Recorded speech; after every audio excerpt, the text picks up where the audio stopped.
Hello student, welcome to my YouTube channel Aryan education foundation. हम आपको पढ़ा रहे थे भौतिक विज्ञान, जिसमें आप पढ़ चुके हैं पीछे कि उत्तल लेंस द्वारा प्रतिबिंब के बनने के नियम। उसमें आपको बताए थे, जैसे दर्पण में बताए थे, सेम वही चीज़ है। नियम आपको अच्छे से समझ में आ चुका होगा, क्योंकि इसके पहले वाला नियम जो आपका था वो पूरा याद था। यानी हम पढ़े थे लेंसों द्वारा प्रतिबिंब का बनना, ये आप पढ़ चुके हो। देखो, इसमें नियम आपको बताए थे, नियम याद भी होगा, नहीं याद होगा तो एक बार रिवाइज कर देते थोड़ा सा। बस इसमें कुछ कंडीशन होते, वो कंडीशन को हमें ध्यान देना पड़ेगा। पीछे हमने बताया था, चलिए आगे सॉल्व करते हैं।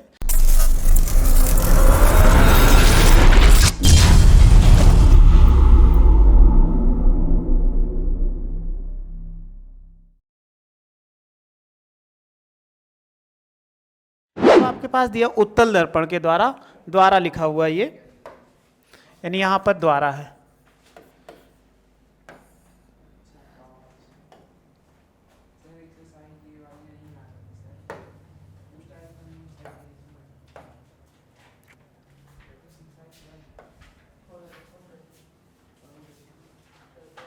देखो, उत्तल दर्पण के द्वारा प्रतिबिंब का बनना है, तो यहाँ पर द्वारा लिखा हुआ है, ये गलत इसमें मिसप्रिंट हुआ है। अब इसमें वस्तु के द्वारा प्रतिबिंब की स्थितियां सारी दिखाई, यानी शॉर्ट नोट में आपको दिखाया गया है। इसको हम पहले पढ़ लेते हैं, फिर इसके बाद सबका अलग अलग अच्छे से डायग्राम पढ़ के समझते हैं। सबसे पहले वस्तु लिखिए अनंत पर, यानी वस्तु कहाँ पर हो, अनंत पर हो, तो उसका वस्तु का प्रतिबिंब कहाँ पर बने, यानी प्रतिबिंब की स्थित है। ये कह रहा है फोकस पर बनता है और अत्यधिक छोटा बिंदु के आकार का फिर वास्तविक होता है। तो सबसे पहले हम पढ़ते हैं, जैसे हमने दर्पण में पढ़ा था सेम वैसे होता है। तो बस आइए पढ़ते हैं इसमें। तो प्रतिबिंब का बनना ये हुआ, एक पेज नया ले लें। इसमें प्रतिबिंब का बनना पड़ रहा है, तो प्रतिबिंब के बनने के लिए कौन से, उत्तल दर्पण। तो उत्तल दर्पण आप जानते हो कि हम कैसे बनाते हैं, ऐसे ही बनाते हैं। पहला कंडीशन है वस्तु कहाँ पर है, देखो कह रहा है वस्तु अनंत पर स्थित है, अनंत पर है। जब वस्तु अनंत पर हो तो इसमें आपको बताया था दो फोकस होता है। अब फोकस तो आपको ध्यान देना पड़ेगा, अभी फोकस तो। अब इनके बाद हम रेखाएं खींचते हैं। अगर सबसे पहले ये कौन सी रेखा होगी, इसे आप जानते हो, इसको क्या बोलते हैं, मुख्य अक्ष बोलते हैं। अब मुख्य अक्ष है तो वस्तु अनंत पर स्थित है। अगर वस्तु अनंत पर स्थित है तो इनके समांतर प्रकाश किरणें आएंगी। तो आप सबसे पहले कहोगे इनके फोकस, दो फोकस होता है, ये F1 हो जाए और इस राइट साइड में क्या हो, F2। अभी तो 2F2 नहीं लिए, तो F1 और F2 हो जाए। अगर प्रकाश की किरणें मुख्य अक्ष के समांतर कैसे आ रही, यहाँ तक ऐसे आई, मुख्य अक्ष के समांतर। अगर प्रकाशिक अक्ष खींच देते हैं तो ये कैसा अक्ष होगा, एक प्रकाशिक अक्ष हो जाएगा। यानी बीच से आके इसके प्रकाश किरणें क्या होंगे, अपसरित होंगी या अभिसरित होंगी। तो ये प्रकाश किरणें ऐसे आ रही है, दूसरी प्रकाश किरणें आई यहाँ पर ऐसे चली गई, और तीसरी आई ऐसे चली गई, चौथी आई कैसे चली गई। ये चारों किरणें जब आई मुख्य अक्ष के समांतर, यानी इसमें आ रही थी और ऐसे आती हुई चली गई, यानी ये किरणें आई मुख्य अक्ष के समांतर आती हुई। अब ये उत्तल लेंस है, तो उत्तल लेंस वस्तु कहाँ पर स्थित था, यानी बहुत दूर। अब ये कह दिया गया कि वस्तु क्या था, ये मुख्य अक्ष से बहुत दूर स्थित है, यानी अनंत पर। तो प्रकाश किरणें अभी बताए थे मुख्य अक्ष के समांतर कोई भी किरणें आई तो परावर्तन के पश्चात मुख्य फोकस से होकर जाती है। तो ये देखो सभी किरणें कैसी चली जाएंगी, मुख्य फोकस से होती हुई। इनको आप भेजोगे तो ऐसे चली गई। दूसरी किरणें देखो ऐसे चली जाएंगी, तीसरी ऐसे चली गई, चौथी कैसे चली गई, ऐसे ये किरणें चली गई। तो ये कैसा हुआ, यानी अपवर्तन के पश्चात चली गई और किस पे मिल रही, मुख्य फोकस पर मिलती हैं। जब मुख्य फोकस पर मिलती है तो इसका प्रतिबिंब कैसा बनेगा, मुख्य फोकस पर ही तो बनेगा। यानी वस्तु से दूर से आने वाली प्रकाश किरणें मुख्य अक्ष के समांतर तो ऐसे आ रही थी, कहाँ पर मिली, मुख्य फोकस पर, तो इसके द्वितीय फोकस पर, यानी प्रतिबिंब कैसा बनेगा, प्रतिबिंब जो होगा, प्रतिबिंब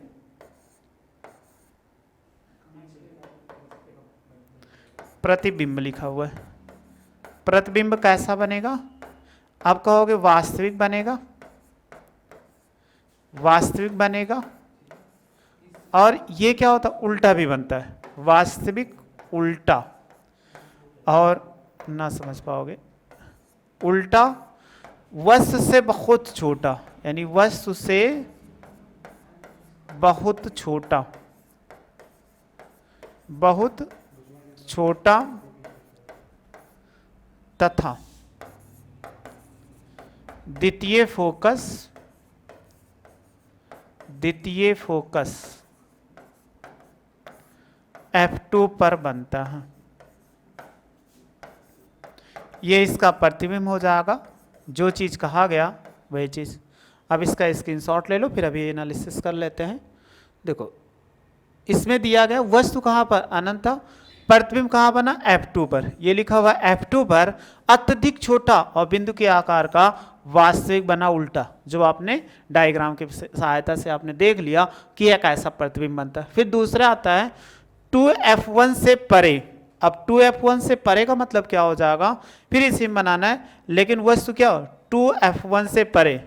अब 2F1 क्या होता है, तो वस्तु सबसे पहला दूसरा कह रहा है 2F1 से परे, परे का मतलब क्या होता है दूर, यानी ये क्या हो परे स्थित हो, अर्थात 2F1 से दूर स्थित हो, या ऐसे कह दिया जाए, या आपको कहा जाए अनंत व 2F1 के बीच, ऐसे बात किया जाए तब भी हो जाएगा। तो चलिए इसका फिगर बनाते हैं। अगर इसका फिगर बनाएंगे तो अभी हमने जैसे बनाया था उत्तल लेंस, तो ये कौन सा लेंस होता है, उत्तल लेंस हो गया। तो इसके बाद समांतर कैसी किरणें आएंगी, मुख्य अक्ष ये हो गया।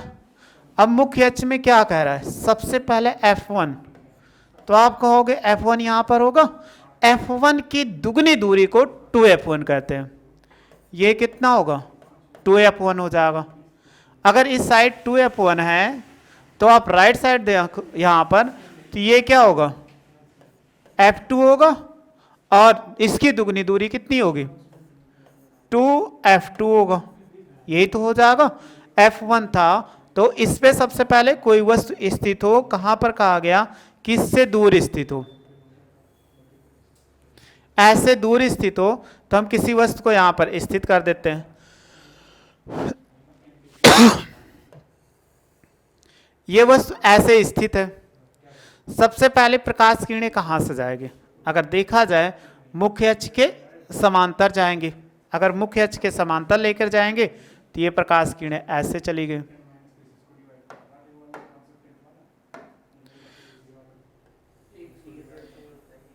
ये ऐसे आएगा। इनका हमने प्रकाशिक अक्ष नहीं खींचा, ये क्या है प्रकाशिक अक्ष है। अब प्रकाशिक अक्ष है ये ऐसे। अब जो बताए थे मुख्य अक्ष के समांतर आने वाली प्रकाश किरणें परावर्तन के पश्चात मुख्य फोकस से होकर जाती है। तो देखो ये फोकस है, ये प्रकाश किरणें कैसे चली जाएंगी, सीधा ये ऐसे चली जाएंगे F2 से होकर। अब दूसरी किरणें किससे जाए, प्रकाशीय केंद्र से लेकर जाओ चाहे F1 से लेकर जाओ। अगर हम दूसरी किरणों को F1 से लेकर जाते हैं यहां से, तो ये दूसरी किरणें आई इस पर F1 से। अब जब ये परिवर्तित होगी तो कैसे होकर जाएगी,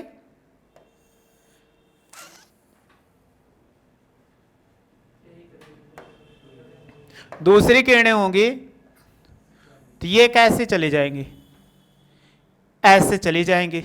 अब देखो कहां पे प्रतिबिंब बना, ऐसे सीधा समांतर चली गई। अब समांतर जाने पर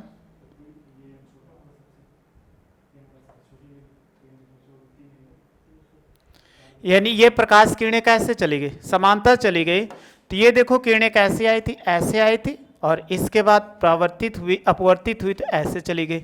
ये जहां पर मिल रही है वहीं पर इसका प्रतिबिंब बन रहा है। तो देखो कैसे नीचे की ओर बना कि उल्टा कि सीधा, कहोगे उल्टा। अगर वस्तु ए मान ले ओ डैश, तो प्रतिबिंब कैसा बना आई और आई डैश।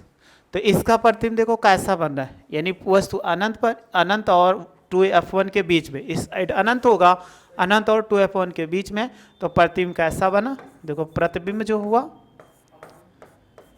प्रतिबिंब कैसा है वास्तविक है क्योंकि डॉटेड लाइन नहीं है, वास्तविक है। और कैसा है, फिर कहोगे उल्टा है, नीचे की ओर बना, और वस्तु यहाँ पर बड़ी दिख रही है, यहाँ पर छोटी, तो ये क्या होगा, वस्तु से छोटा। तथा कहाँ पर बना, F2 व 2F2 के बीच, ये इसका प्रतिबिंब हो गया, बीच बनता है। तो ऐसे हम लिख सकते हैं यहाँ पर। तो आप देखो इसमें अभी हमने एक्सप्लेन किया था 2F2 से परे हो तो F2 हो जाएगा, ये F2 हो गया, के बीच में कहा गया छोटा बना था और वास्तविक उल्टा बना था। शॉर्ट नोट में आप लिखा हुआ है, तो आप इसको देख रहे हैं, आसानी से पढ़ लिए। तो इसका एक सेकंड स्क्रीनशॉट ले लो, इसका स्क्रीनशॉट ले लिया। अब अगला है 2F1 पे, यानी इसमें क्या लिखा हुआ है कि वस्तु जो स्थित हो 2F1 पर, 2F1 पर स्थित हो तो कैसे हो जाएगा, यानी थर्ड नंबर है 2F1 पर। अगर वस्तु 2F1 पर स्थित हो तो प्रतिबिंब कैसा बनेगा, सबसे पहले उत्तल लेंस बनाते हैं। ये उत्तल लेंस हो गया। इसके बाद क्या करो, एक मुख्य अक्ष खींचो, ये मुख्य अक्ष हो गया। और इस पे बताए थे आपको दो बिंदु लेना होगा, एक F1 लेंगे और दूसरा कितना 2F1 हो जाएगा। राइट साइड में ले लें, F2 ले लें, तो ये कितना होगा 2F2 हो जाएगा। अब वस्तु अगर यहाँ पे रख दिया जाए, कैसे, ये ऊपर की ओर वस्तु को रख दिया ऐसे, तो सबसे पहले प्रकाश किरणें कैसे जाएंगे, कहोगे मुख्य अक्ष के समांतर एक प्रकाशिक अक्ष खींच देते हैं, तो ये इसका क्या होगा, प्रकाशिक अक्ष हो गया।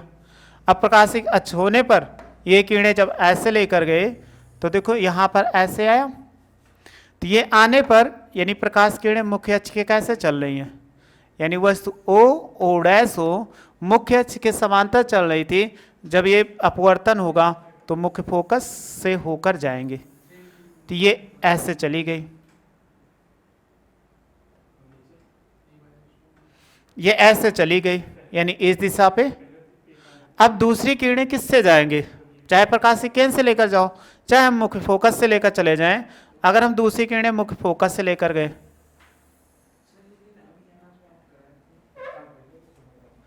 मुख्य फोकस से गई, तो ये प्रकाश किरणें जब परावर्तित होगी तो कैसे जाएगी, कहोगे कि मुख्य अक्ष के क्या हो जाएगा, समांतर हो जाएगा। यानी ये किरणें ऐसे गई और ये ऐसे हो जाएगा। अब दोनों प्रकाश किरणें ऐसे चली गई, ये जहां पर मिल रही हैं, और इन्हीं को क्या कर दीजिए,